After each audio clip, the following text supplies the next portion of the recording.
during this time period, the church in the United States was going through a time period of renewal. The first part of this renewal is the Great Awakening. There's two Great Awakenings, the first and the second. The first one is what church historians would say is the beginning of true Christianization in our country. So if you've grown up in Christian circles, many people want to kind of idealize the founding fathers as being fantastic Christians. Many of them are very aggravated with liberal state professors who try to show them to be deists and atheists and other kinds of things. And the truth, honestly, is in the middle, where we definitely see signs of deism or the fact that they didn't live by the ideals that they proclaimed. On the other hand, we do see some that were of sincere faith. But by and large, Christianity was not an American assumption up until the First and Second Great Awakenings. The First Great Awakening helped combat the growth of rationalism. And so you're going to see later where rationalism becomes the enemy, even though theologians attempt to use it. It becomes the enemy of the church to a degree. But it combated the growing rationalism that was happening in Europe, and it helped stave it off for up until the Second Great Awakening. It helped stave it off for a bit of time. There was a return during this time to eschatological preaching. So it probably feels like a long time ago now, where we talked about the first century church, that being part of their message was God is coming back and we need to be ready. This is a return to that, but added to that is kind of that pietistic from the Reformation paradigm, that pietism of I must have an individual, remember individualism is on the rise at this time, I must have an individual personal rebirth. And so we see a name like Jonathan Edwards. He's one of the big proponents of preaching about God's judgment on humankind and calling for personal repentance. In the same time period, you have John and Charles Wesley, or a generation later, you have John and Charles Wesley, and they are known for starting Methodism. And Methodism at the time was a very stringent religion. It had methods, hence the name Methodism.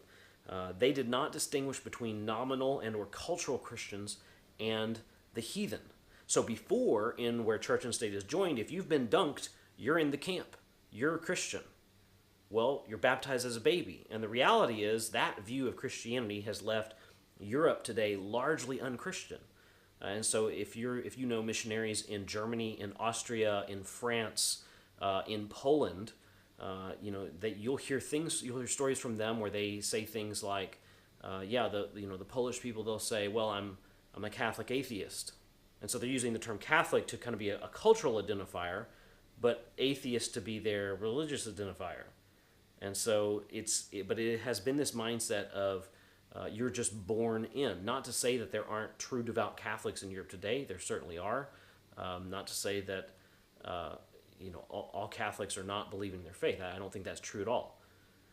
But by and large, Europe is de-Christianized, even if they're maintaining that label. And so John and Charles Wesley didn't distinguish between being that kind of cultural nominal Christian and being the heathen. In their mind, it's one and the same. You're either, I remember I kind of grew up at a fundamentalist church, you're either, the missionaries would come through and say, you're either a missionary or a mission field. That's how they saw things. You're either a missionary or you're a mission field. And because they didn't distinguish between nominal, at-home, in their backyard Christians, they also did not distinguish between foreign and residential or home missions. And so they saw the two being one and the same. Most importantly, they saw missionizing in the states, in the colonies, as being an important element. Their focus was on the salvation of souls. Now, some of you are probably sitting there going, well, duh, isn't all missions on the focus of salvation of souls? No, not necessarily. And so during this time period, you have things like the social gospel. This is coming out of certain social theories combined with theology. It's coming out of certain eschatological views that we're going to make the world better and better and better and better. Again, that goes with that sense of upward progress. And then Jesus is going to come back. And so the gospel becomes a social element that focused less on the saving of souls. John and Charles Wesley, this becomes central to their preaching, is the salvation of souls. Also, this stands in contrast to political conquest or ecclesiastical conquest. And so during the Reformation period, during the medieval period, and even the early church period, oftentimes military conquest and mission are very much one and the same. Remember, we talked about holy wars and just war, and then finally crusades, missionary wars. So they were instrumental in the First Great Awakening. In the Second Great Awakening, rationalism had kind of caught on in the United States. The Enlightenment had finally come to the United States in full force, and so a lot of the progress that had been made during the First Great Awakening had been lost, or at least had stalled out. The Second Great Awakening accomplished a couple of things. One of the first things it accomplished is it solidified Christianity in America, or it solidified America as being Christian. Again, if you grow up kind of listening to the sort of pseudepigraphal writings about the founders being, these just walking with Jesus, it's going to surprise you to hear that in 1776, when we were founded, only 5% of the United States was Christian. That was a surprising statistic for me, based on where I grew up. By 1800, so just a quarter of a century later, that number had doubled. But by 1970, 60% of the United States was Christian. And so there was this largely Christianizing effect that the Second Great Awakening started. The second thing is it birthed a missionary spirit in the United States. J.A. Andrews says that foreign missions had become the new orthodoxy, the new litmus test for orthodoxy. There was a huge upsweep in the founding of missionary societies during this time. And so since you don't have state churches that have areas of governance throughout the world, now the churches have been detached from the state. They've been secularized, if you will. And so they have to come up with their own aim. And so some of these missionary societies, these were ecumenical. They were multi-denominational. Some of them were denominational. If you're Southern Baptist, then we have our own denomination's mission agency called International Mission Board. Some of them were anti-denominational. They did not want to be associated with denominations whatsoever. You had student missionary unions and you had women's missionary unions all popping up at this time. Another thing that all of these unions and societies were creating was a sense of volunteerism. The idea that we ought to go, not necessarily as professional clergy, so we don't need to get into our whole ecclesiastical tradition, to become ordained and become a priest and all these other things. The idea that we could, that we bear a responsibility to fulfill the Great Commission. Great Commission preaching became another element of missionary language at this time. Prior to this, Matthew 28 had largely been interpreted as having been accomplished by the apostle. Great Commission preaching had largely fallen out of vogue during this time period. Many people many people had viewed that as being a thing for the apostles. Well, William Carey is one of the first to reinvigorate this passage as no, the commission belongs to us today. And so volunteerism is on the rise. Let me quantify this for you for a minute. Before 1900, there were 81 missionary societies in North America. Now, some of those were focused on reaching particular cities, some were focused on reaching Native Americans, some were globally focused. By 1960, so within 60 years, there were 704 missionary societies. This is a formation of 12 societies per year, or one per month, if you think about it that way. That's a lot of organization, and so there's this massive. If you're looking at this on a chart, there's this massive upswing of missionary societies that have been created during this time. One thing that is fueling this, and this is again a Second Great Awakening kind of characteristic, is the eschatology. So Matthew 24:14 says, "And this gospel of the kingdom will be preached in the whole world as a testimony to all nations, and then the end will come." So in many mission circles, even to this day, there are people who hold this view that through practicing missions, and this is where the focus on people group terminology comes in, because in it says all the peoples of the world, the whole world, will come. Other places like Revelation 5:9, it says, and they sang a new song saying, "You are worthy to take the scroll and to open its seals because you were slain, and with your blood you purchased for God persons from every tribe and language and people and nation." And so the whole people group distinction, and I don't think it's wrong to have a people group distinction. I think it's helpful, but this kind of gets us into what we'll talk about in the globalization paradigm as managerial missions. But the whole people group distinction is partly rooted in eschatology. So if every language, tribe, and tongue has to hear the gospel in order for Christ to come back, we could speed his coming by reaching every tribe and tongue more quickly. And so this is the thinking of the day that begins to fuel is we want God to come back. Again, it's this whole upward swing of society, and there's a different millennial view where the world gets better and better, and then Jesus comes back once we've made it a good place for him. And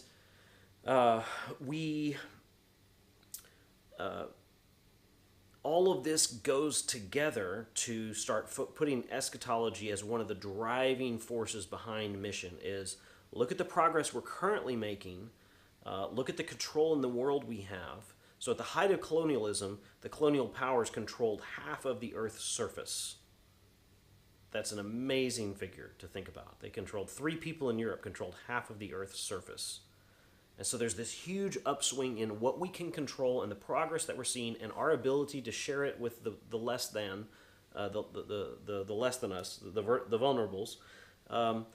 And it would seem like if we could just do this a little bit more and a little bit better and faster, we would reach all peoples and then Jesus would come back because this is one of those eschatological views.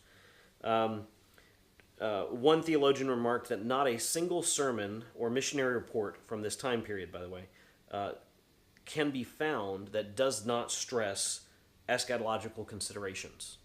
So this is a huge part of the global missionary congresses that they were now having at this time. The first one was in Cairo in 1906, a global missionary congress where missionaries from all over the world and from all these different agencies come together and present papers and talk about what are we going to do, how will we collaborate together. But many of them focus on the coming of Jesus. There is a darker side of the revivals, and that is that revivals became a way of simply maintaining American Christianity. But there are these other really great benefits that came out of it. This is a really great summary that Bosch has found, and it says of the Great Awakening period, it says, "This was the Reformation principle of the office of the believer, wedded to the Enlightenment's optimistic view of the world and of humanity. People were able to do something not only about their own circumstances, but about the circumstances of other. The increasingly dominant postmillennialism of the period further stirred people into action. The saints saw themselves through their many goal-oriented communities as God's co-workers in ushering in God's kingdom." I don't think I could say this better myself, which is exactly why I quoted him word for word. It's the wedding of the Reformation principle of the office of the believer, the priesthood of all believers, the Enlightenment's optimism, and our ability to do something kind of wedded together, then with the eschatological view that this is going to be the impetus which will bring in Christ's return. So let's turn to look more specifically at colonialism for a moment. The colonial era, or the colonial moment as I'm going to call it, is from 1858 to 1914. So it's not really that long of a period. And for some countries, like for Germany, their colonial moment was simply 3 decades. The United States was very, very proud that we stayed out of colonialism, though many people would argue, as I would as well, that we chose cultural imperialism rather than political colonialism as our model, and our model of missions just as much supported our model of imperialism as did the colonial missionaries support colonialism. Colonial era is largely rooted to prior models of ministry. Colonial missionaries are known for going into a place, almost starting a kind of monastery. They would have a base of operations. They did tend to be more outward focused. But it's different from these other models of ministry in the sense that they're not trying to politically join these countries to the sending powers, whereas previous models would have said, hey, we're sending this group of monks or this band of missionaries or Moravians out over here, and then at the end of the day, we're hoping that not only brings them the gospel, but that unifies them back to the sending country. And at this time, missionaries are being sent with no expectation per se that they become part of the British Empire in particular, or the any of the empires in particular. So the political countries, they are sending colonial powers. They're sending armies and anthropologists and economists and teachers and engineers and all kinds of people to various countries. A lot of what's driving this is greed and money, as much as anything else. Many countries, such as France, do not have a wealth of resources beyond wine and cheese, and so they are still actually, they're very embarrassed by this fact, but they're still maintaining some strong colonial powers. If you remember, during the, I don't know if the Second Gulf War is the right way to talk about it, but George W. Bush's involvement in the war in Iraq, the French at a certain point became very, very critical. Now, there was a coalition of forces that went in. There was a coalition, there was acceptance among the United Nations. During President Obama's term, something happened with the oil supply in Mali, and overnight, without clearing it from anybody else, overnight, the French had planes in there, they had boots on the ground, and they were taking things back. And so it's kind of like this in many of their former colonies, where even though colonialism, like they're independent now, there's still a very strong connection where the French will intervene, will depose presidents and whatnot. And so sometimes countries were inspired to do this because of resources. In many ways, colonialism, some people would cast colonialism as an answer to Islam in trying to outflank the Muslim world to, say, the Americas. And so both exploration at that time and colonialism later became this way of trying to sort of play risk with the world and retake all these different countries before, beat out the competition, before they got there. So colonial powers were being, colonizers were being sent throughout the world. Some of it was this view of progress, that some of it was also the view of looking at nationals as they were not fit for self-rule. But as they go, missionaries are attaching on with these secular and or political companies that are going predominantly for trade, to bring spices back and resources back and open trade routes. And so they oftentimes were at odds with these companies and with these colonizing forces. Oftentimes you'll see in missionary writings where they're petitioning the government to help do more and help put more pressure on these companies to allow them greater freedom and greater access. In some places, the companies have the ability to disrupt missionary work. In other places, missionaries wind up being very awkward bedfellows with these companies. And so in China, this is actually what happened. During the Opium Wars, where the British were largely responsible for the opium trade at the time, missionaries actually didn't just tag along with them on the boats, but they were part of the opium trade. And so when China had enough of outside involvement and shut its doors to outsiders, it lumped in the missionaries, in this particular case correctly, with those who were in the opium trade and kicked them both out. While this was devastating for the gospel, obviously you could understand, if you were Chinese at the time, why this would be an important step to make. But all was not lost. That while this was one of the greatest times of sending missionaries, there were huge achievements made. They were trying to not just Christianize, but to enculturate as well with Western culture.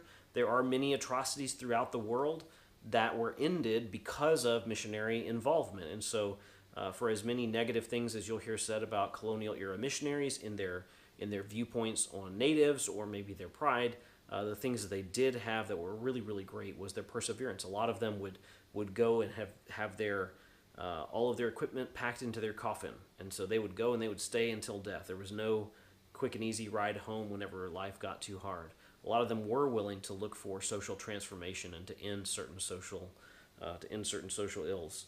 But as the colonial paradigm aged, there's two gentlemen, Henry Venn and Rudolph Anderson. They represented the two heads of the largest organizations at the time, one for the United States and the other for the UK. And in 1892, they had argued for the three-self rule, but we need to understand the context up to this point. So largely, when we think of church, we think of, participation. We want the laity to participate with us, or if we're laity, we want to participate with the clergy, if we can use these terms. During this moment, this wasn't the case. The idea was that you had Westerners pastoring churches. So if you are going with an agency today or a short-term trip, the idea is that we are supporting people on the ground who are going to stay longer than us, and we want to empower them to do this work. But generations ago, it was, well, we are seminary trained and they are not. And so we are going to not just import Christianity, we're going to import our brand of Christianity. We're going to import stained glasses, and we're going to translate hymns, and we're going to tell them to meet in a church building with a steeple on it, and we're going to tell them to wear suits like Europeans do. All of these godly things that we know to be, divinely inspired in European culture. These were things that they were also importing to them. And so if you didn't have a Western seminary degree, if you weren't trained, if you weren't ordained, if you didn't fit that model, you just had to go through all of that process first before you could lead a church. So there was not much autonomy. So yes, it was not you were subservient to a massive denomination per se or an empire per se, but still you were beholden to the agency, the ascending society. And so there was denominational dependence, there was financial dependence. In large part, the locals were relying on the outsiders, on the Europeans and Americans, to do the work of the ministry for them. If you read Ephesians 4, this is a terrible idea. This is not at all the way God set up the church. And so these two gentlemen, they came up with what is called the 3-self formula. And the 3 items that they say a local church should do, one is self-supporting, self-governing, and self-propagating. And these are 3 very, very good principles of missiology for us to maintain today. We don't want to go in, even in our time period, and become the support for something that's happening. If the locals cannot support it, the moment we stop supporting it, it dies. But when we come in and support it, we're teaching them, 1, you can't support this. 2, we're also reaffirming this model from the past where powerful outsiders come in and do the work of the ministry. Well, if we want that church to be healthy, they've got to take on that role of supporting it themselves. Self-governing. They cannot be beholden to us. They don't have to have a Western seminary degree in order to pastor a church. They do need to be trained. They need to not be a novice. They need to fit the model for what is a pastor in Scripture, but a seminary degree is not a necessary component of that. And finally, self-propagating. The idea of their church and denomination locally growing in their country needs to be on the burden on them. We can only send, even at our highest point, we can still only send a finite number of missionaries. Whereas the church becomes local and begins as a movement in that culture, all of a sudden, they have the ability to do so much more than we can. Rufus Anderson, he said that the missionary was first and foremost a planter only. So you're seeing a huge change here from the typical model of the colonial era, where it was Christianizing and colonizing. He's first and foremost a planter. The harvest was up to God. What the missions and missionaries had often exported was their idea of the gospel, and that they had mistakenly associated with the gospel itself.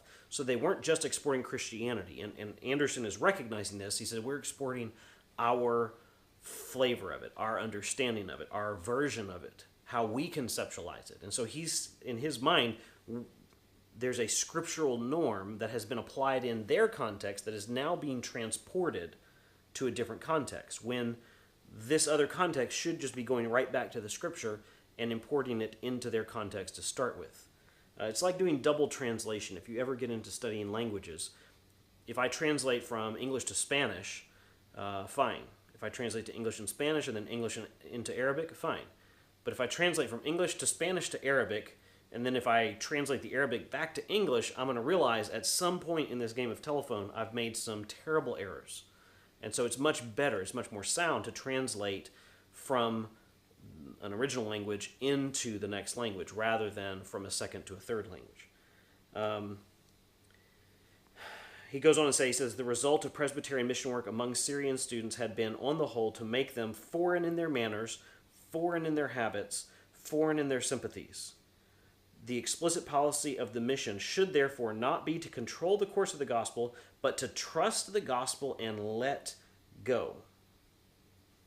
So obviously he's taken on a much more democratic understanding. And again, you can see how the time and the moment that he finds himself in has helped reshape him in the same way that it's going to reshape us. But he notices that the influence of the missionaries locally has had this foreignizing, if I can create a word, this foreignizing effect on locals, where in order to become Christian now, they're not just becoming Christian, they're becoming European, they're becoming American. And so many places, they are rejecting this notion of Christianity, not because they're really rejecting Christ. It's because they're rejecting the cultural clothes that he's wearing. And so Rudolf Anderson is trying to get them away from it. So I want you to have this as your writing prompt. I want you to read the Jerusalem Council, Acts 15, and I want you to write and kind of theorize, conceptualize how they would have responded at that council to colonialism.